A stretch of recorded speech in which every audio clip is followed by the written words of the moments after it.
안녕하세요. 저는 딸을 키우고 있는 여자입니다. 요즘은 딸 있는 엄마들을 가장 부러워한다고 하죠. 저도 제 딸이라서 그런지 먹는 것만 봐도 참 예쁘네요. 유치원에 들어가고 나서부터는 애교도 늘고 조잘조잘 말도 많아서 정말 너무 예쁩니다. 세상을 다 주고 싶다는 게 아마도 이런 기분인 것 같네요. 저는 항상 엄마와 가까운 딸들이 부러웠어요.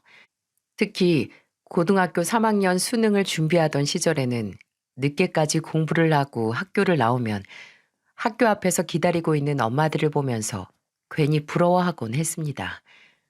친구들은 아침에 더 자고 싶은데 엄마가 자꾸 깨워서 밥 먹고 가라고 한다는 말을 불평처럼 늘어놓았는데 전 도무지 공감을 못했죠.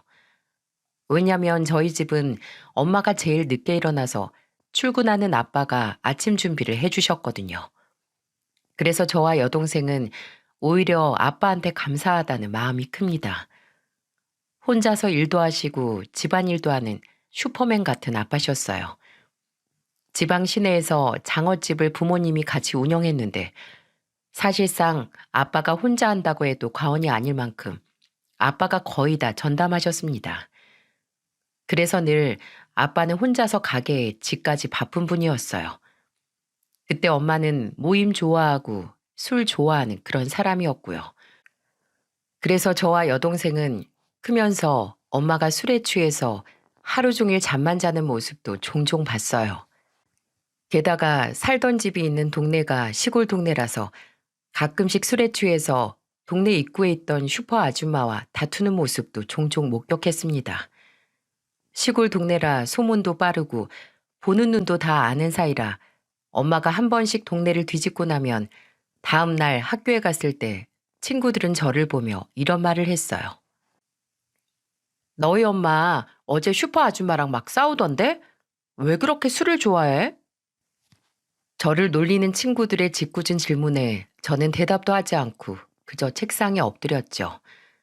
한창 민감한 나이에 저는 엄마 때문에 받은 상처가 참 컸어요. 저는 워낙 남들 얘기 그러려니 넘길 수 있는 성격이었지만 여동생은 달랐습니다. 그래서 여동생이 집에서 울고불고 난리를 치면서 아빠한테 엄마 좀 제발 말려달라고 울었던 적도 있었어요. 그때마다 아빠는 여동생을 달래면서 엄마가 한동안 술을 못 먹게 단속하기 바빴습니다. 알코올 중독자는 아니었지만 엄마는 술에 만취가 되면 꼭 저렇게 아무나 붙잡고 시비를 걸고 싸우기 일쑤였거든요. 그래서 여동생은 지금도 그때만 생각하면 한숨을 내쉽니다.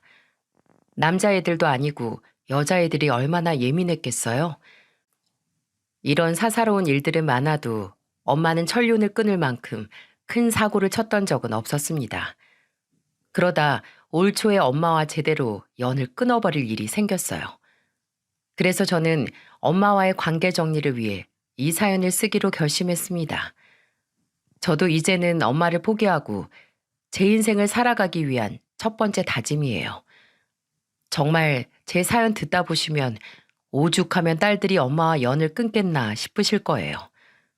지금부터 정말 환장할 엄마 이야기를 시작해 볼게요. 저는 지방에서 나고 자랐지만 엄마를 보면서 늘 서울로 가서 살겠다는 다짐을 했습니다. 그때는 계속 엄마 옆에 가까이 살다 보면 엄마와 사이가 나빠질 것 같다는 생각이 들었어요. 자주는 아니지만 엄마가 술을 마시거나 모임에 나가느라 가게 마음대로 안 나오면 아빠와 자주 싸웠습니다. 그 모습을 보고 있으면 정말 속이 많이 상했어요. 그래서 그때는 공부 열심히 해서 서울에 있는 대학을 가겠다는 생각을 많이 했죠. 정말 도망치는 마음으로 공부만 했어요. 그렇게 공부만 한 결과 저는 정말로 서울에 있는 대학교로 입학을 하게 됐고 그때부터 속이 시원했습니다. 서울만 가면 부부싸움 하는 부모님도 술 마시는 엄마도 안 보고 살 수 있다는 생각에 속이 다 시원했어요. 이런 제 속사정도 모르고 엄마는 제가 너무 기특하다면서 동네방네 자랑까지 하더군요. 근데 그 모습이 묘하게 화가 났어요. 그래서 저는 엄마를 보면서 진지한 목소리로 말했습니다. 엄마, 나 혼자서 이만큼 공부해서 서울에 있는 대학교 입학한 거 정말 대단하지? 그럼 내가 요즘 우리 딸 자랑하느라 입이 아파. 나도 엄마 아빠가 나 기특하다고 해줘서 너무 좋아. 근데 나 서울로 이제 대학교 다니러 가야 되는데 집 걱정돼서 공부 제대로 못할 것 같아.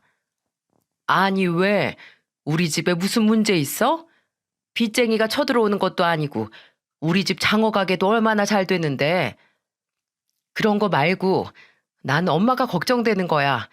술 마시고 여기저기 시비 붙고 화내고 행패 부리고 다닐까 봐. 그동안 술로 아빠랑도 자주 싸운 거 우리 다 알아. 나는 엄마가 그놈의 술 좀 안 먹었으면 제발 좋겠어. 뭐? 내가 그 정도로 너한테 스트레스를 주고 있었어? 나는 네가 그런 생각하고 있는 줄은 까맣게 몰랐어. 둘째야 워낙 얘가 까다로우니까 화내고 지할 말 다 하는데 너는 입 꾹 다물고 있으니까 엄마랑 잘 지내고 싶어서 그랬던 거야. 엄마, 제발 술 좀 그만 마셔. 줄이지 말고 그냥 끊어. 나 그 정도로 중독자 아닌 거 알잖아. 우리 딸이 이렇게 싫다는데 엄마가 어떻게 술을 찾니? 서울로 공부하러 가는 애가 집중을 못하겠다는데 엄마가 입을 아예 꼬매서라도 술 끊을게. 걱정하지 마. 저는 술을 끊겠다는 엄마 말을 믿고 약속을 했어요. 엄마도 제가 그 정도로 고민하고 있었는 줄은 몰랐다면서 놀란 표정이었습니다. 20살이 되던 해 진지하게 처음으로 엄마와 대화를 시도했던 거예요. 고등학교 다닐 때는 엄마한테 그런 부탁을 하면 안 될 것 같다는 생각에 망설였는데 20살이 된다고 생각하니 괜히 저도 어른 같은 느낌이 들어 정말 진지하게 부탁을 했던 겁니다. 그리고 생각지도 못한 제 말에 엄마는 정말 놀란 얼굴이었어요. 그저 묵묵하게 자기 할 일 잘 해오던 큰딸이 그런 생각을 가지고 있었을 거라고 생각도 못했을 겁니다. 그러다 저는 서울로 갔고 엄마는 정말로 술을 끊다시피 지냈습니다. 가장 좋아한 사람은 여동생과 아빠였어요. 아빠는 엄마가 술을 줄이니까 가게도 잘 나온다면서 좋아하셨죠. 두 분이서 운영하던 장어집은 꽤 규모도 있어서 그동안 아빠가 정말 고생 많으셨거든요. 그 후 저는 서울에서 정말 열심히 공부했고 졸업하고 바로 회사에 취업을 했습니다. 그때는 공부만이 살 길이라 생각했어요. 서울에서 제대로 정착하고 싶은 욕심이 있었습니다. 그렇게 저는 서울의 나름 탄탄한 중소기업에 입사를 했어요. 알뜰살뜰 돈도 모으고 성실하게 제 인생을 꾸려가고 있었죠. 그리고 회사에 다니기 5년 차가 됐을 무렵 직장 동료의 소개로 남편을 만나게 됐습니다. 처음 본 모습이 워낙 헌칠해서 저는 남편을 보자마자 첫눈에 반했습니다. 게다가 대화도 너무 잘 통해서 첫 만남인데도 시간 가는 줄을 몰랐어요. 그래서 남편과 몇 번 더 만나다 자연스레 연인으로 발전했고 저희는 미래를 약속하는 사이까지 됐습니다. 서로 미래에 대한 얘기를 하면서 결혼에 대한 의논을 하다 남편은 이런 저를 보며 진지한 목소리로 이렇게 말을 했어요. 우리 아버지 일찍 돌아가셔서 어머니가 나랑 남동생 혼자 힘들게 키우셨어. 며느리 사랑은 시아버지가 한다는데 우리 집은 어머니가 2배로 예뻐해 주실 거야. 나 결혼할 것 같다고 하니까 어제 어머니가 막 우시더라. 내가 만나는 여자면 분명 좋은 여자일 거라고 하셨어. 어머님이 당신만 보고 사셨을 텐데 당신 장가 가면 허전한 마음 드시겠다. 우리가 더 자주 찾아뵙자. 그렇게 말해줘서 고마워. 우리 어머니 말대로 내가 신부감 정말 잘 만났네. 남편은 아버지가 일찍 돌아가셔서 시어머님 혼자서 아들 둘을 키워내셨어요. 저는 그때 시어머님이 정말 대단한 분이라고 느꼈습니다. 혼자서 한밭집을 운영하면서 자식들을 키워내신 거예요. 그래서 저는 정말 그 힘든 상황에도 자식을 이렇게 잘 키워내신 게 참 대단하게 보였습니다. 이런 감정이 앞서다 보니 남편의 말에 저는 살면서 혼자 지낼 시어머님을 잘 챙겨드리자고 말했던 거예요. 정말 모성은 위대하다는 말을 그때 느꼈습니다.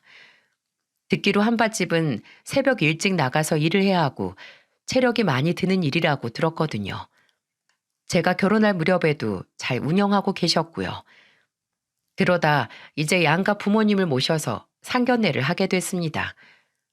아빠는 시어머님도 한밭집을 한다고 하니까 여자 혼자서 그 가게를 꾸려가면서 아들을 둘이나 키우셨다고 참 대단한 분이라고 감탄을 하셨어요.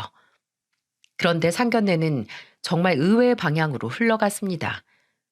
저희 엄마가 워낙 친화력도 좋고 사람 만나는 걸 좋아하는 성격이라 상견례가 끝날 쯤에는 두 분이 더 친해져 있었어요. 분명 처음에는 시어머님과 저희 부모님 서로 결혼에 대한 이야기도 나누고 신혼집과 예물 예단과 같은 평범한 이야기가 오고 갔죠. 그렇게 결혼 준비에 대한 의논이 끝날 쯤 엄마가 맥주를 한 병 시키면서 시어머님을 보며 말했어요. 사돈, 이렇게 좋은 날 맥주 한 병 정도 나눠 마셔야 하는 거 아닙니까? 저는 왠지 사돈과 제가 잘 맞을 것 같다는 느낌이 딱 들어요. 먼저 그렇게 얘기 꺼내주시니 제 속이 다 시원하네요. 이제 결혼 얘기도 다 끝났는데 같이 술이나 한잔 해요. 그럼요. 저희가 아무리 자식들 위해서 금은 보화를 가져와도 결국 엎어도 제쳐도 둘이 살 문제예요. 우린 이제 술 한잔 하면서 살아온 얘기 좀 해봐요. 아이고, 좋죠. 성격 한번 시원시원하시고 좋네요. 제가 또 성격 좋은 걸로는 이름 좀 날렸어요. 이렇게 귀한 아들 사위로 삼을 수 있게 허락해 주셔서 제가 감사한 마음에 한 잔 드릴게요. 그럼 저도 곱디고 온 딸 며느리로 삼게 해주셔서 정말 감사드린다는 마음으로 사돈 부부한테 한 잔씩 따라 드릴게요. 좋습니다. 우리 앞으로도 잘 지내봐요. 사돈이랑 저랑 동갑인 건 아세요? 정말요? 사돈 얼굴만 보고 전 한참 어릴 줄 알았어요. 역시 저는 고생을 해서 그런가 얼굴이 폭 늙었는데 밖에 나가면 제가 사돈보다 언니인 줄 알걸요. 에이, 저도 깐깐한 남편의 눈치가 시퍼런 딸들 둘이랑 살면서 눈칫밥 먹고 산 세월이 20년도 넘어요. 그래서 그런가 제 눈가에 잔주름 보이세요? 내가 이거 숨기느라 눈을 뜨고 웃는 겁니다. 사돈, 진짜 재치도 있고 말솜씨도 어쩜 이렇게 좋으세요? 그날 엄마가 갑자기 맥주를 주문해서 저와 여동생은 좀 가슴을 졸였어요. 그래도 엄마가 술을 조절할 줄 아는 때라서 다행이었습니다. 특히 저는 시어머님이 진심으로 엄마와 잘 맞는 모습을 보고 신기했어요. 저희 엄마야 워낙 사람 좋아하고 친화력이 있는 분이었지만 시어머님은 인간관계에 조심스러운 분이셨죠. 남편이 시어머님 얘기를 할 때면 의심이 많아서 재혼도 못한다고 할 정도였으니까요. 그동안 남편은 시어머님이 재혼을 하기를 내심 바랬지만 그런 쪽으로는 시어머님이 전혀 관심도 없으셨다고 했어요. 되려 남편이 괜찮은 분이 있다고 소개라도 시켜드릴라 치면 시어머님은 이런 말을 했다고 했습니다. 네가 내 나이쯤 되면 알 거야. 나 같은 여자는 남자 안 만나야 인생이 안 망하는 거야. 이 나이에 남자 잘못 만나면 인생 망하는 거야. 그럼 너 네 엄마 평생 끼고 살 거야? 나는 그 꼴을 못 본다. 그리고 난 남편 필요 없어. 세상에서 사람이 제일 무서운 거야. 가족 말고는 함부로 믿지 말어. 늘 이런 말을 남편한테 해오면서 살았다고 했어요. 사람을 조심해야 한다고 했던 시어머님은 가족이 될 저희 부모님을 보며 마음 편히 가까워지셨다는 생각이 듭니다.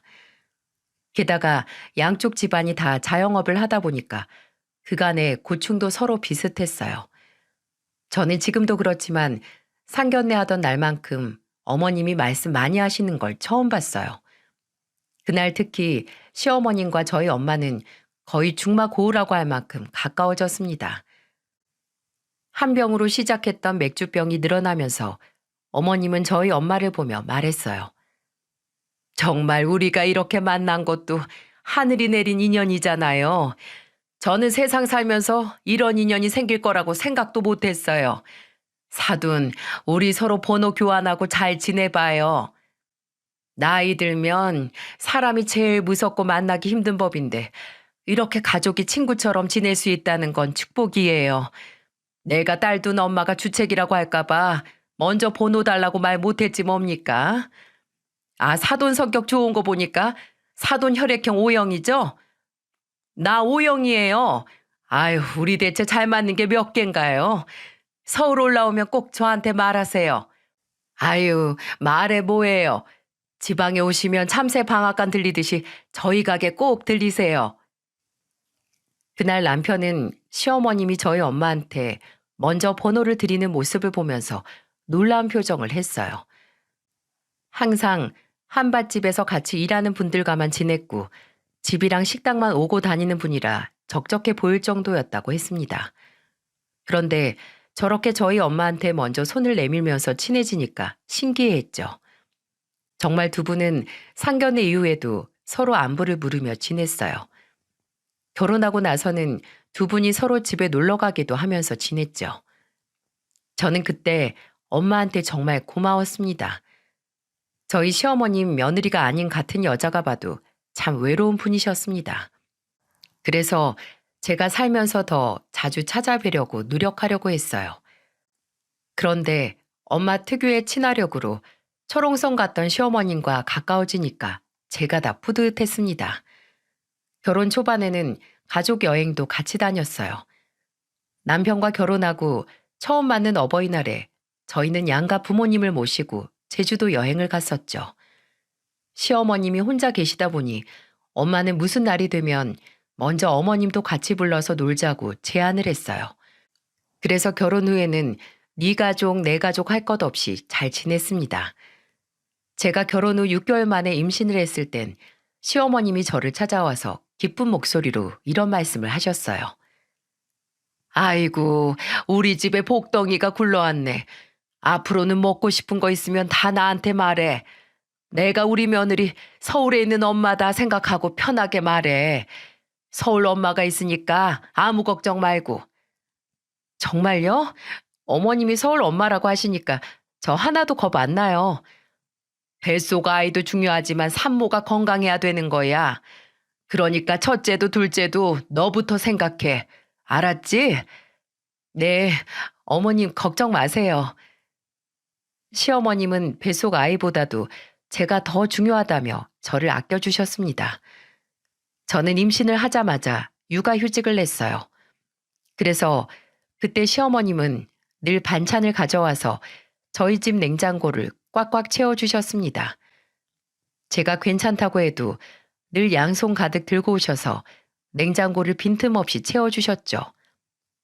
반찬도 하나같이 다 제가 좋아하는 것들로만 가져오셨고 손맛 좋은 시어머님 덕분에 입이 호강이었어요. 보통 주변 얘기 듣다 보면 시어머니들은 아들 좋아하는 반찬만 가져오는 분도 있다던데 저희 시어머님은 늘 제가 먼저였습니다. 솔직히 저는 임신 기간에 친정엄마보다도 시어머님이 챙겨준 게 더 많았어요. 친정엄마가 지방에 있어서 그런 거 아니냐고요? 절대 아닙니다. 저희 엄마는 이제 딸 둘 잘 키워서 시집 보냈으니까 눈치 볼 사람 없다고 각종 모임에 다니기 시작했어요. 그래서 한 번은 이런 일도 있었답니다. 친정엄마 여고 동창생 중에 딸이 결혼한다면서 그 결혼식 가겠다고 서울로 올라오셨어요. 그런데 정말 기가 막힌 건 왜 남의 결혼식을 갔다가 술에 만취가 돼서 왔는지 정말 기겁을 했습니다. 결혼식이 끝나고 뷔페를 먹는데 거기서 술을 마시다 술에 떡이 된 거예요.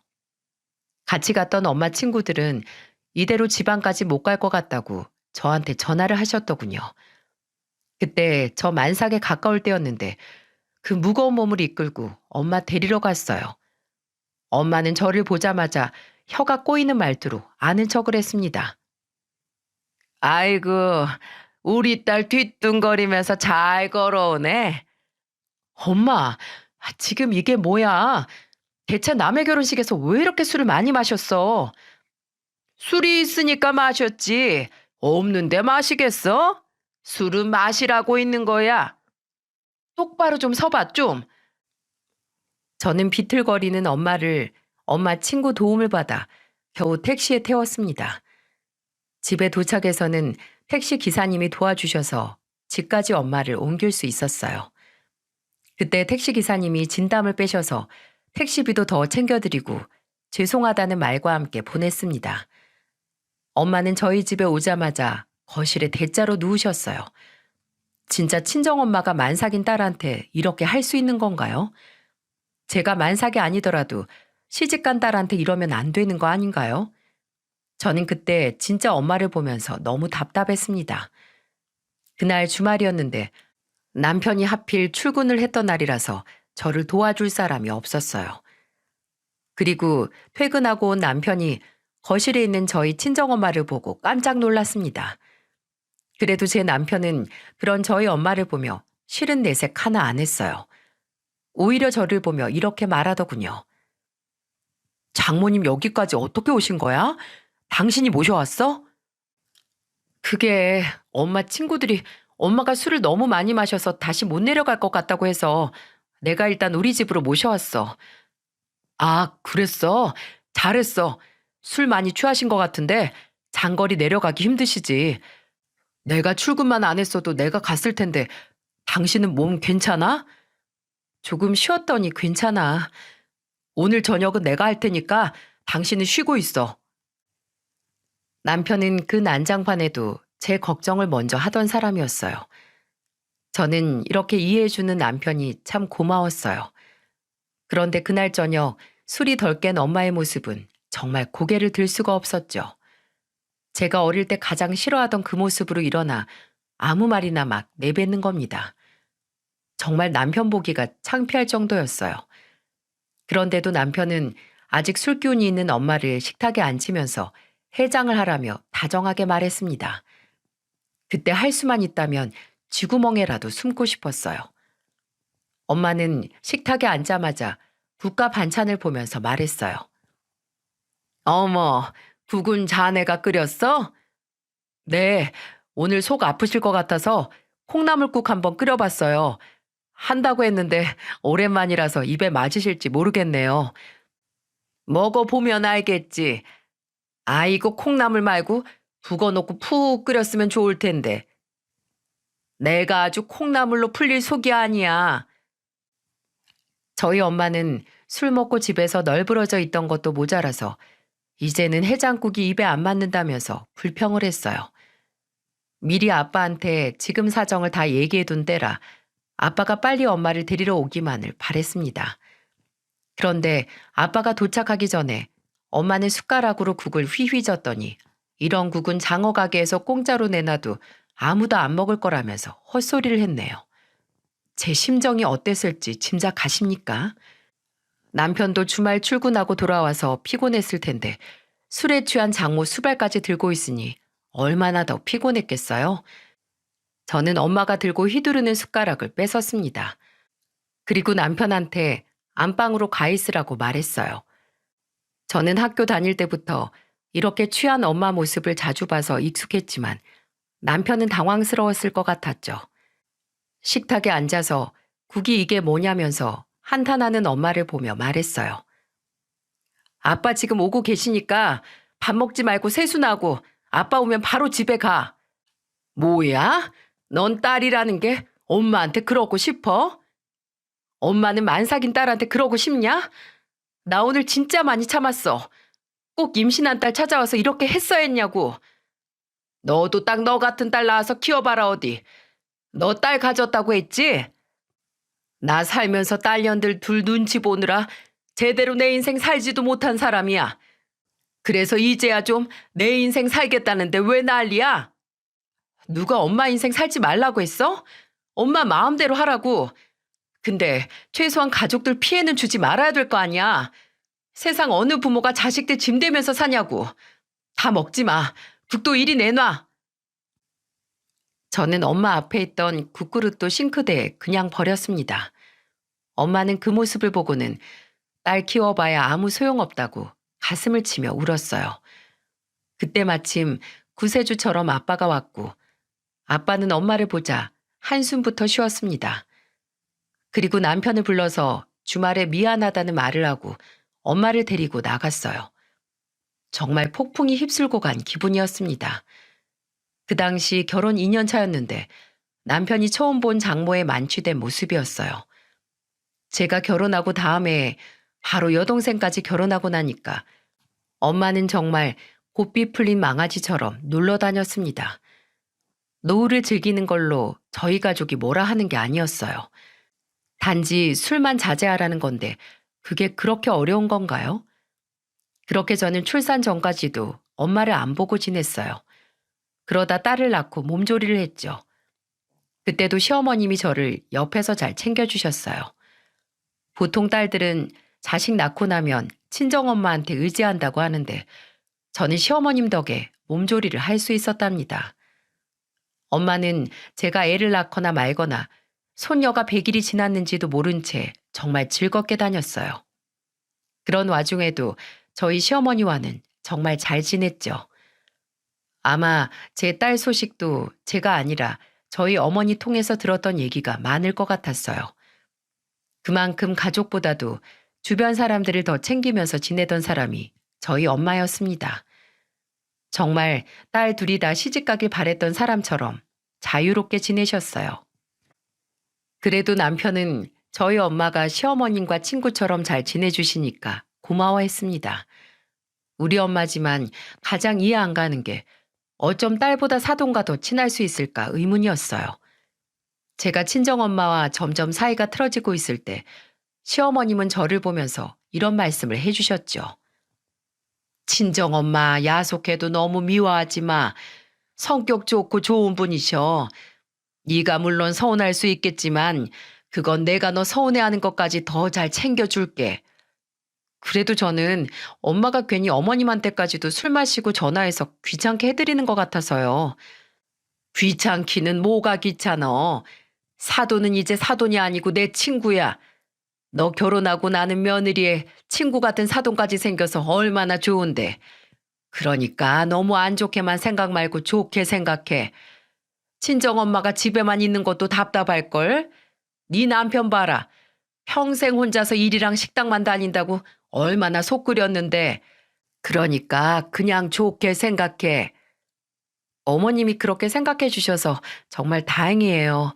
감사드려요.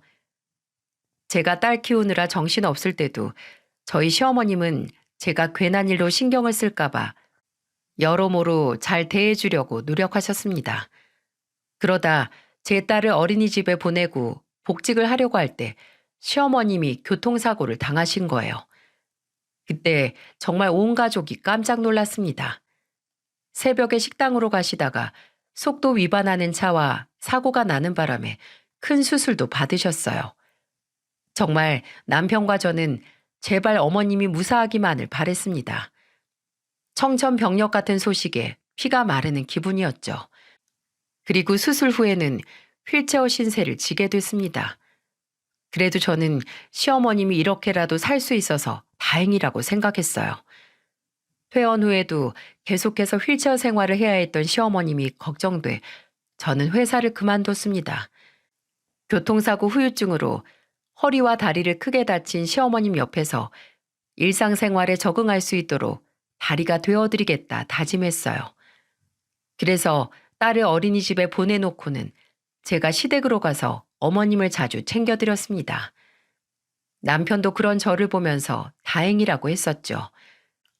제가 한 4개월 정도를 시어머님 옆에서 챙겨드렸을 즈음 친정엄마가 서울로 자주 올라와서 저와 같이 시어머님을 챙기기 시작했습니다. 두 분이 워낙 가까운 사이라 걱정이 되는 마음에 자주 오신다고 생각했어요. 나라에서 국가 도우미도 신청했지만 시어머님이 워낙 사람과 가까워지는 시간이 오래 걸리시는 분이라 저도 신경을 많이 쓰려고 했었죠. 그런데 엄마가 이렇게 서울까지 오셔서 시어머님을 챙겨주시니까 참 다행이다 싶었습니다.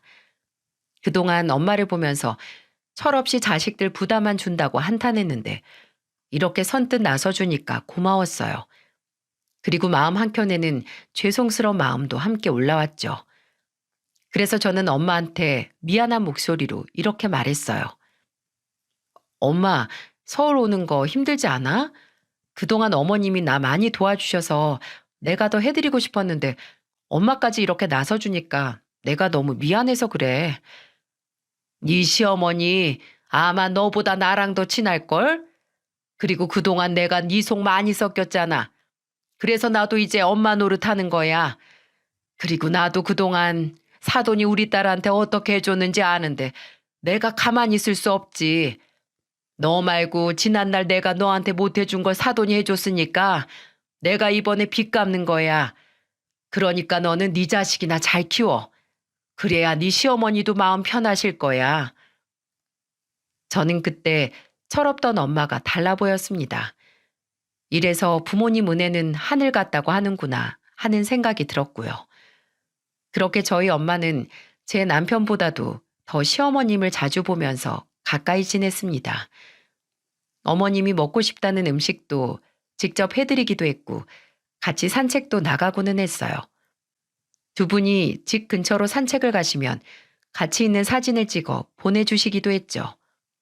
그래서 정말 두 분이 사돈지간을 넘어서 끈끈한 우정을 나눴다고 생각했습니다. 저는 딸아이가 커가면서 다시 일을 하려고 간호조무사 공부를 해서 자격증을 취득했어요. 애도 있고 나이도 있어서 회사를 다시 취업하기에는 어려움이 있어서 전문 학원을 다니며 준비를 했습니다. 그렇게 저는 지금의 한의원을 다니게 된 거예요. 그 사이 저희 시어머님도 휠체어에 적응도 하셔서 옆에 누가 없어도 혼자서 해낼 수 있는 일이 많아졌습니다. 그래서 친정엄마도 서울에 오는 일이 드물었어요. 하지만 아무래도 늘 식당 일로 바쁘던 시어머님이 갑작스런 사고로 식당도 접어서 적적해 하실 것 같아 저와 남편은 딸을 데리고 자주 어머님을 찾아갔습니다. 그런데 언제부턴가 시댁만 가면 친정엄마 흔적이 보였어요. 아빠 식당에서 가져온 종이 가방이라든지 엄마가 늘 가지고 다니던 시장 바구니 같은 것들 말입니다. 그래서 저는 어머님한테 넌지시 물어봤어요. 어머님, 요즘에도 저희 엄마 집에 오세요? 어? 아, 그게 서울에 일 있으면 가끔 들리셔. 아, 저한테도 말해주시지 그러셨어요. 그럼 제가 와서 같이 저녁이라도 먹었을 텐데요. 이제 막 일 시작해서 바쁠 텐데 뭐하러 그래. 둘이 이런저런 얘기도 하다가 내려가셨어. 나도 둘이 있어야 편하게 떠들지. 괜히 넌 신경 쓰지 말어. 그런데 시어머님은 왠지 표정이 복잡해 보이셨어요. 꼭 제가 알지 말아야 될 걸 안 기분이었죠. 그때 제가 조금 더 자세히 캐묻고 무슨 일 있냐면서 물어봤어야 했던 거예요. 먹고 사는 게 뭐라고 바쁘다는 핑계로 저희 엄마가 무슨 짓을 하는지도 몰랐습니다. 시어머님이 괜찮다고 하시고 둘이서만 대화하는 게 편하다고 하셔서 전 정말 그런 줄로만 알았어요. 그리고 제가 엄마한테 전화해서 서울에 자주 오냐면서 물었을 때도 엄마는 제게 아무렇지 않은 목소리로 말했어요. 서울 가면 매번 너한테 말하고 가야 되는 거야? 그런 게 아니고 우리 어머님 집까지 들렸다 가는데 나한테는 아무 말도 안 하고 가니까 그렇지. 둘이 할 얘기가 있어서 그래. 신경 쓰지 마. 저는 신경 쓰지 말라면서 아무렇지 않게 말하는 엄마 목소리에 찜찜했지만 그런가 보다 했어요. 그래서 워낙 두 분이 친했으니까 가깝게 지낸다고 생각했고요. 정말 한치 의심 없던 지난날의 제가 원망스럽네요. 하지만 시한폭탄 같은 사고는 결국 터지고야 말았습니다. 심지어 한 사건이 터지니까 줄줄이 고구마처럼 그동안 엄마의 치부가 다 밝혀지기 시작했어요. 그렇게 대수롭지 않게 넘기고 일상을 살던 때 경사스러운 일이 있었습니다. 올해 과장으로 일하던 남편이 딸이 유치원 입학하던 해 승진을 한 거예요. 그때는 남편이 입이 귀에 걸려 있었습니다. 그래서 그때 시어머니 모시고 최고급 식당에서 외식도 했었어요. 정말 한없이 기뻤습니다. 이 기쁜 소식을 지방에 있는 부모님께도 알렸어요. 아빠는 남편한테 축하한다면서 기쁜 목소리로 축하해줬습니다. 그리고 일주일 정도 지났을 즈음 아빠는 저희 집으로 장어를 보내주셨어요. 그리고 저한테 기쁜 목소리로 전화로 이렇게 말했습니다.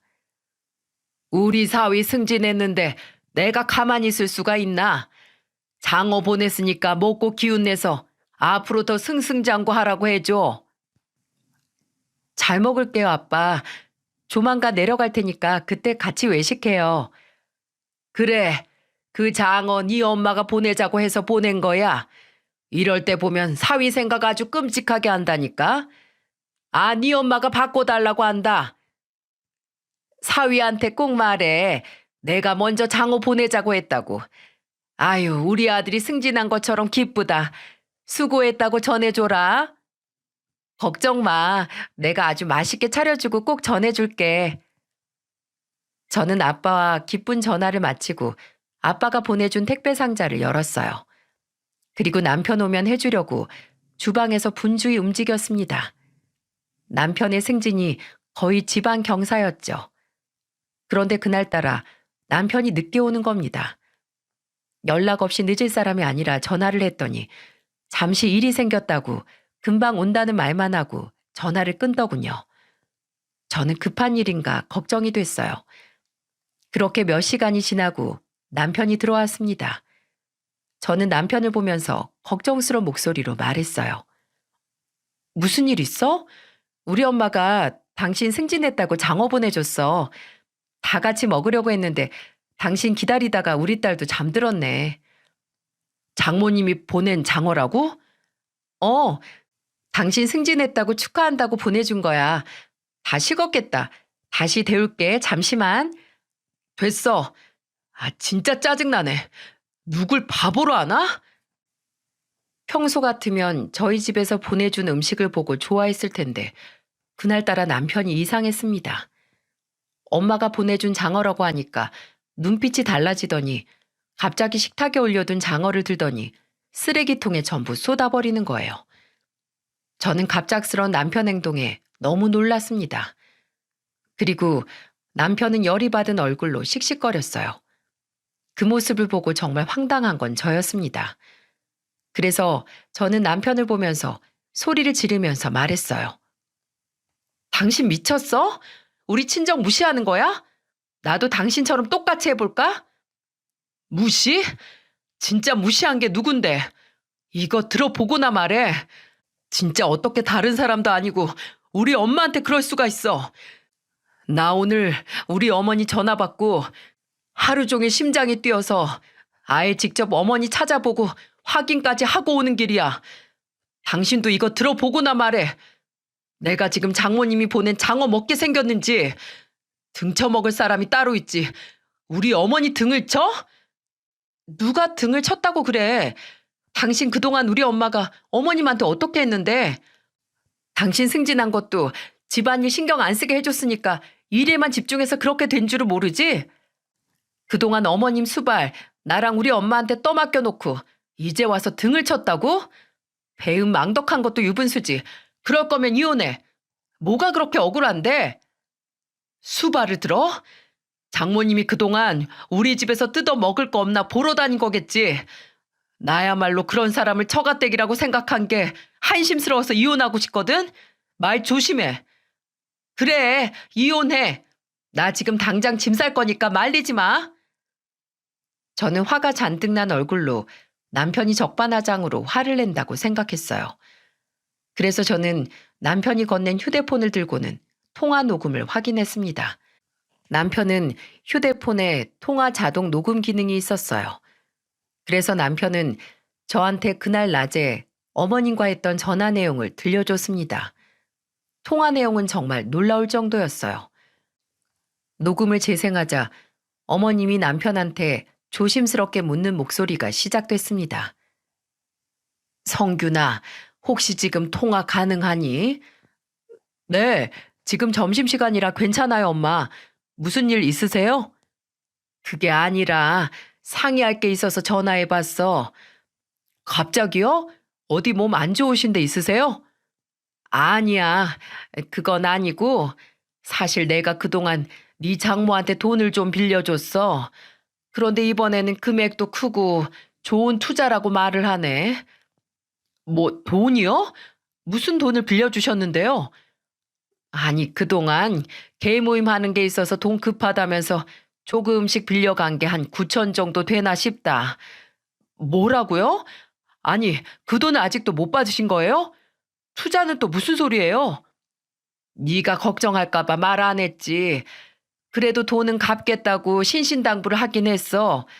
갚는다고 했으니까 믿어보겠는데 투자는 4억짜리 되는 땅을 사라고 해서 내가 선뜻 용기가 안 난다. 내 노후 자금인데 괜히 투자했다가 잃을까 봐 걱정도 많이 되니까 너한테 한번 물어보려고. 우선 그 땅 주소 좀 나한테 보내봐요. 그리고 내가 답변 주기 전까지 절대 돈 보내지 마요. 그냥 고민 중이라고 하고 절대 돈 보내지 마세요. 남편이 들려준 통화 녹음은 충격적이었어요.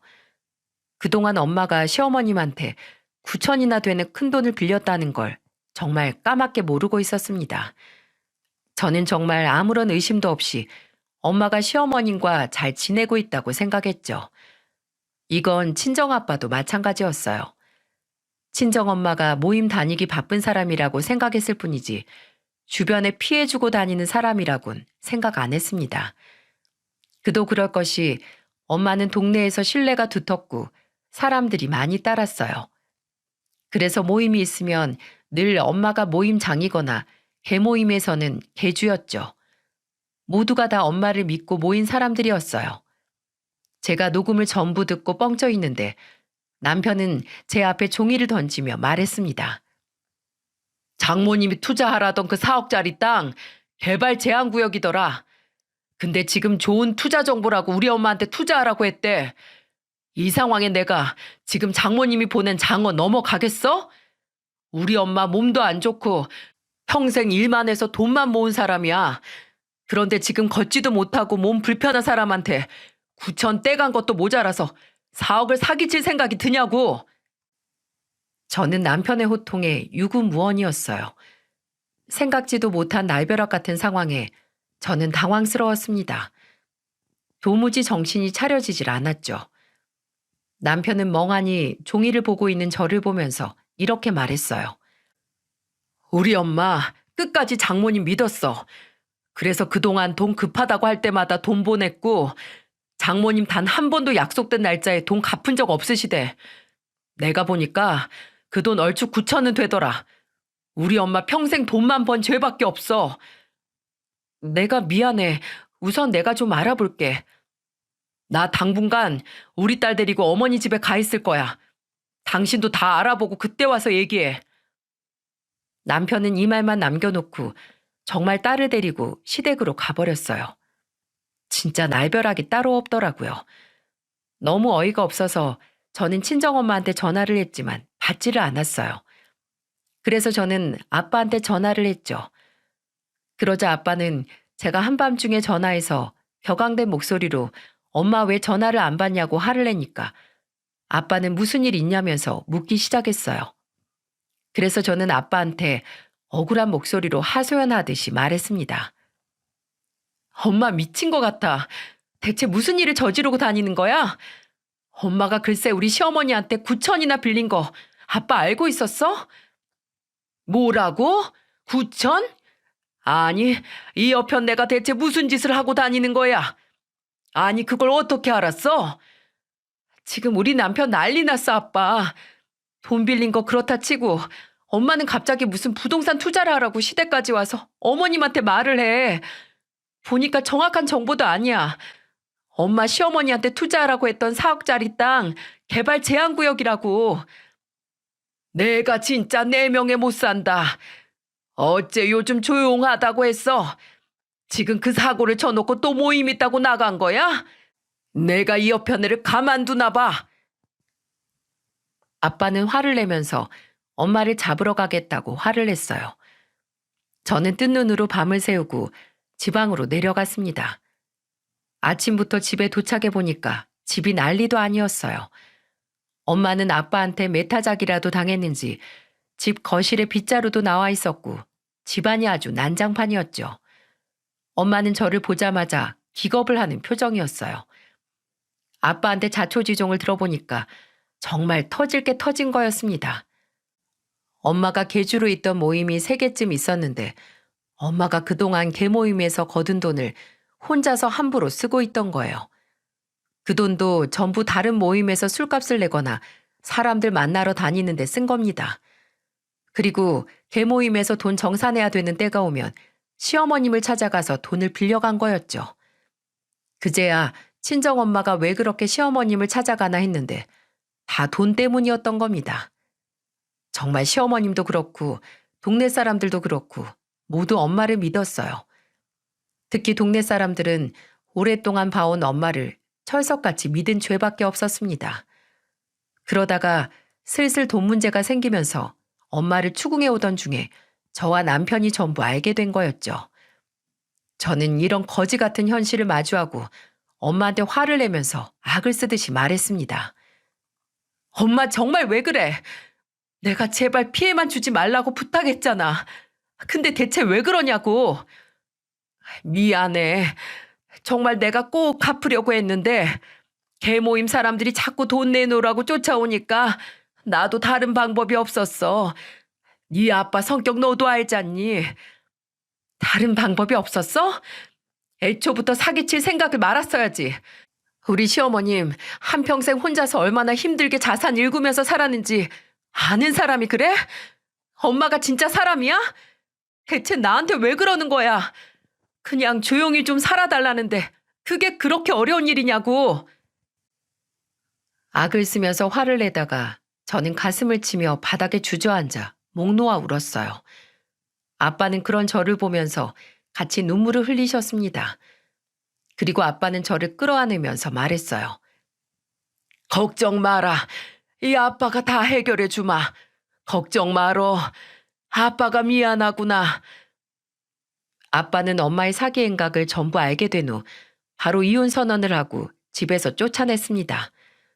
그리고 바로 살던 집을 부동산에 내놨어요. 시모의 돈을 갚기 위해서 아빠가 선택한 방법이었죠. 그리고 아빠는 저를 데리고 같이 시댁으로 갔습니다. 그리고 어머님 앞에서 무릎을 꿇고 말했어요. 사부인, 죄송합니다. 이게 다 제 불찰입니다. 제 딸은 정말 아무것도 몰랐어요. 딸은 출가 외인이라는데 얘가 알면 뭘 알았겠습니까? 제가 책임지고 돈은 전부 갚겠습니다. 그러니 우리 딸만은 용서해 주십시오. 아유, 왜 이러세요, 사돈. 일어나세요. 저는 우리 며느리 원망 안 합니다. 지금 가장 속상하실 게 저보다 2사람일 텐데 이러지 마세요. 시어머님은 무릎을 꿇고 사과하는 아빠를 보면서 말했습니다. 남편은 무릎까지 꿇은 저희 아빠를 보고는 한숨을 쉬며 일으켜드렸어요. 그리고는 아빠를 보면서 이렇게 와줘서 고맙다며 말했죠. 2사람은 말없이 서로를 끌어안았습니다. 저는 그때 남편과 오해를 풀고 집으로 올 수 있었어요. 하지만 한번 부부 사이에 신뢰가 금이 가니까 다시 채우기는 힘들더라고요. 아빠는 정말 집을 판 돈으로 시모 돈을 갚았어요. 정확히 9,370만 원이었는데 아빠는 돈을 이체해드리고 한 번 더 시어머님을 찾아가 사죄했습니다. 그날 이후 아빠는 엄마와 이혼을 하고 따로 방을 구해서 살고 계세요. 엄마는 결국 그동안 여기저기 빌린 돈을 막지 못하고 빚쟁이한테 쫓기는 신세가 됐습니다. 그때 저는 혹시나 엄마가 또 시어머님을 찾아갈까봐 겁이 나 어머님 핸드폰에서 엄마 번호를 아예 차단을 해버렸죠. 저랑 아빠는 번호도 아예 바꿔버렸고요. 남편은 이루 말할 것도 없이 차단을 한 상태였습니다. 그러자 얼마 뒤 빚을 갚지 못한 엄마는 교도소에 수감되고 말았어요. 사람들의 믿음을 배신한 최후였죠. 정말 제 친엄마지만 아직도 원망스럽고 한심스럽습니다. 그 와중에도 시어머님은 저를 따로 찾아와서 이런 말을 하시더군요. 네 잘못 없다. 사돈이 전부 돈도 갚았고 나는 부동산 투자도 안 했잖아. 그러니까 걱정 마. 우리 며느리 밝고 착했던 모습 어디 가고 아주 풀이 잔뜩 죽었네. 우리는 변한 거 없다. 이제 더 잘 지내보자꾸나. 이런 말씀을 하시고 저를 꼭 안아주시는데 저도 모르게 눈물이 났습니다. 저는 죄를 갚는다는 마음으로 더 잘해드리며 지내고 있습니다. 남편과도 다시 관계를 회복하고 아이 키우며 지내고 있어요. 예전만큼 신뢰를 회복하려면 시간이 좀 걸리겠지만 이것도 다 제 몫이라고 생각합니다. 옛말에 부모가 온효자 되어야 자식이 반효자 된다라는 말이 있듯이 부모의 성품과 행실이 자식한테도 이어진다고 생각해요. 제가 이런 사연을 쓴 것도 돈만큼 귀중한 가족에 대한 경각심을 알리고 싶어서 쓰게 됐습니다.